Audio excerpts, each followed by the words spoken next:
BDM rides to the cloud. Hello guys. আমাদের রাফি ভাই, Hello guys. rock and roll Rafi ভাই। Rock and roll. Hello guys. আমাদের চাহিদা মতো তেল কি আমরা রিফিল করতে পারবো? Hello guys, welcome back to a new episode. Hello guys. আমাদের রাফি ভাই, Hello guys. rock and roll Rafi ভাই, Rock and roll. Hello guys. Himu ভাই, আর দ্য মিঠুন দা হাসান ভাই, আর আমি আছি চিস্তি বাতুতা। আমাদের আজকের ট্যুর হচ্ছে BDM rides to the cloud. আমরা ক্লাউডের দিকে রওনা দিয়েছি, বান্দরবন, এই বছরের সেকেন্ড ট্যুর। এখন আমরা আছি সাইনবোর্ড, এটা আমাদের মিটিং জোন। আমরা 4 জন মিট করেছি এখানে, হালকা চা পানি খেয়েই আমরা রওনা দিব। এই যে আমার bike, this is my পঙ্কিরাজ, I named it Jupiter. This is Rafi ভাই GPX Demon 250 a monster, সাথে আছে মিটিওর 350 এবং দা লিজেন্ডারি CBR।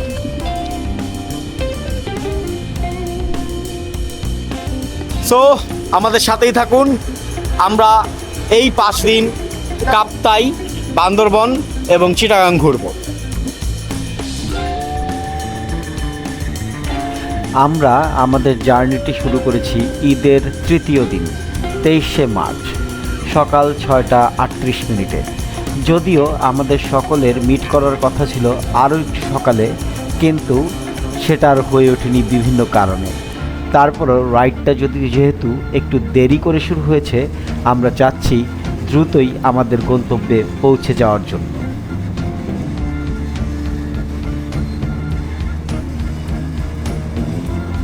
আমাদের প্রথমে প্ল্যান ছিল সকাল 5টায় আমরা সাইনবোর্ডের সামনে থাকব।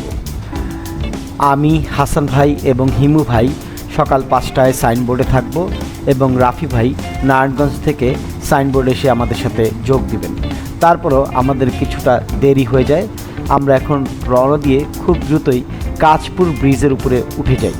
যেহেতু সকাল সকাল তেমন একটা ট্রাফিক ছিল না এবং ঈদের তৃতীয় দিন, তার মধ্যে দেশে তেল সংকটে অনেক যানবাহনই রাস্তায় ছিল না।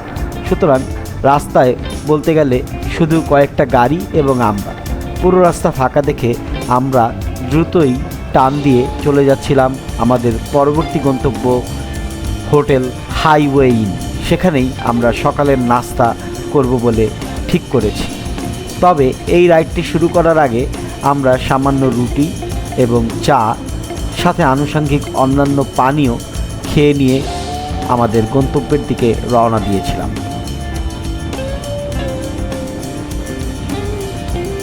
আমি এই ট্যুরে সঙ্গে নিয়েছি আমার নতুন রাইডিং জ্যাকেটটি এবং আমার নতুন হেলমেটটি, আর বাদবাকি যত গিয়ার্স আছে রাইডিং গিয়ার সবই আমার পুরনো। যদিও আমার হ্যান্ড গ্লাভসটি অনেক পুরনো হয়ে গিয়েছে, কিন্তু আমি আমার পছন্দসই হ্যান্ড গ্লাভসটি এখনও খুঁজে পাইনি বলে আমার পুরনো হ্যান্ড গ্লাভসটি এই রাইডে ইউজ করছি।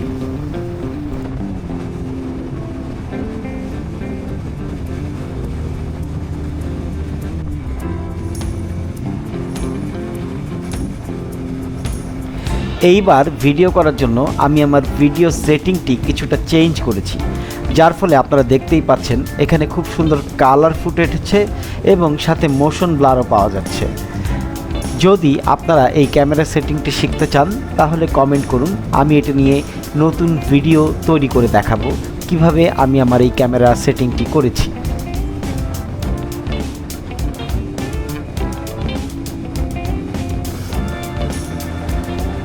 এই মুহূর্তে দেশে জ্বালানি তেল নিয়ে একটি অস্থিরতা পর্যায়ে বিরাজ করছে এবং সরকার কোনোভাবে এটাকে নিয়ন্ত্রণ করতে পারছে না।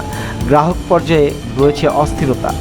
আমরা দেখতে পাচ্ছি রোডে তেমন কোনো গাড়ি নেই, যদিও ঈদের তৃতীয় দিন কম গাড়ি থাকাই স্বাভাবিক। তারপরও আমরা দেখতে পাচ্ছি স্বাভাবিকের চাইতেও অনেক বেশি শূন্য স্থান। এখানে কোনো গাড়ি নেই মহাসড়কে এবং আমরা ইচ্ছা মতো ট্রেনে যাচ্ছিলাম এই সুযোগে। কিন্তু আমরাও টেনশনে ছিলাম, আমরা যে এই যাত্রাটি শুরু করেছি আমরা কি সঠিকভাবে এবং সফলভাবে এই যাত্রাটি শেষ করতে পারবো? আমরা কি সব জায়গাতে তেলের যোগান পাবো? আমাদের চাহিদা মতো তেল কি আমরা রিফিল করতে পারবো?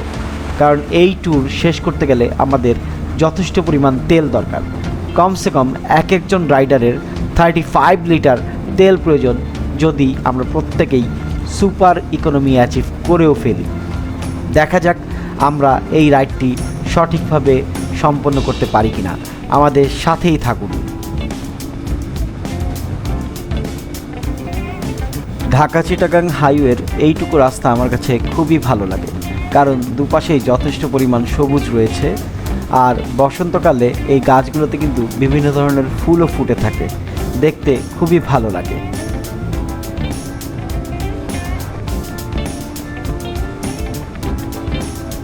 সূর্যের আলো প্রখর হওয়ার আগেই আমরা চেষ্টা করছি হোটেল হাইওয়ে ইনে পৌঁছানোর, কারণ সকালের নাস্তাটা আমরা সেখানেই করব।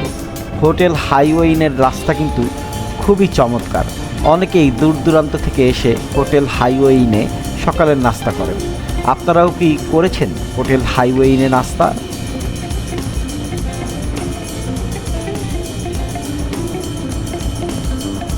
এই ট্যুরটি শুরুর আগেই আমাদের হোয়াটসঅ্যাপ গ্রুপে অনেক কথাবার্তা হয়েছে তেল পরিস্থিতি নিয়ে। আমরা এই পরিস্থিতিটার নাম দিয়েছি তেলশন। এই তেলশন মাথায় নিয়েই আমরা এই ট্যুরটি শুরু করেছি, যেহেতু ঘরে বসে থাকার উপায় নেই, এত লম্বা ছুটি কিছু না কিছু করে কাটানো উচিত। তাই আমরা বের হয়ে গিয়েছি, বাকিটা আল্লাহর উপরে ছেড়ে দিয়েছি, নিশ্চয়ই তিনি আমাদেরকে পথ দেখাবেন। রাস্তার পাশে এই গাছগুলোতে সুন্দর সুন্দর কালারের ফুল ফুটে রয়েছে, এগুলো দেখতে কিন্তু খুবই ভালো লাগছিল। এখন প্রায় রাস্তাতেই এই গাছগুলো দেখা যায়, দেখুন কি সুন্দর লাগছে। একদম বসন্তকালে যখন ফুলগুলো পুরো গাছে ফুটেছিল তখন নিশ্চয়ই দেখতে আরও বেশি সুন্দর লাগছিল। মিনি জাপান এই রোডেও কিন্তু ছিল।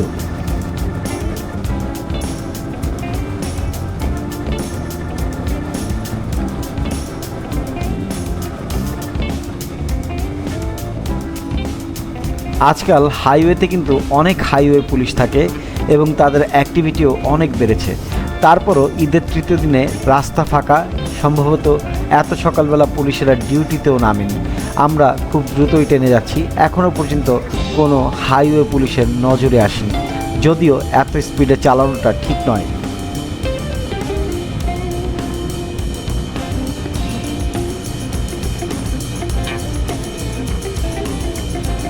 আমরা হাইওয়ে ইনের খুবই কাছাকাছি আছি, আর 15 থেকে 20 কিলো। আমরা দ্রুতই ট্রেনে যাচ্ছি, খুব দ্রুতই এসে পড়েছি, যেহেতু রাস্তা ফাঁকাই ছিল। আমাদের টার্গেট ছিল সকাল 8টার মধ্যে হাইওয়ে ইনে পৌঁছানো এবং সেখানে সকালের নাস্তাটা করা।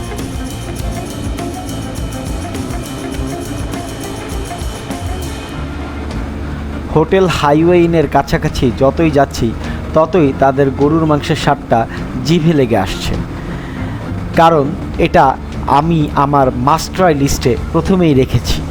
আপনারাও যদি কখনো হাইওয়ে ইনে যান তাদের গরুর মাংসটা ট্রাই করতে পারেন, সাথে বিফ খিচুড়িটা।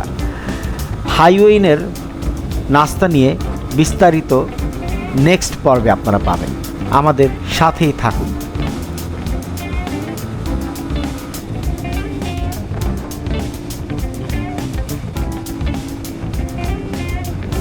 টার্গেট ছিল সকাল 8টার মধ্যে হাইওয়ে ইনে পৌঁছানো, যাক আমরা 7:40-এই, তার মানে 20 মিনিট আগে হাইওয়ে ইনে পৌঁছে গিয়েছি। এখন আর দেরি সহ্য হচ্ছে না, প্রচণ্ড ক্ষুধা লেগেছে। আমরা এখন সকালের নাস্তার জন্য দ্রুত পার্ক করে হাইওয়ে ইনের ভিতরে ঢুকে যাব। গরুর মাংসের স্বাদটা খুব বেশি বেশি মনে পড়ছে যতই কাছে এসেছি হাইওয়ে ইনের। আমরা আমাদের একটি উপযুক্ত স্থান দেখে আমাদের বাইকগুলো পার্ক করে রাখলাম। দেখা হবে পরবর্তী পর্বে, সেই পর্যন্ত সকলেই ভালো থাকুন, সুস্থ থাকুন।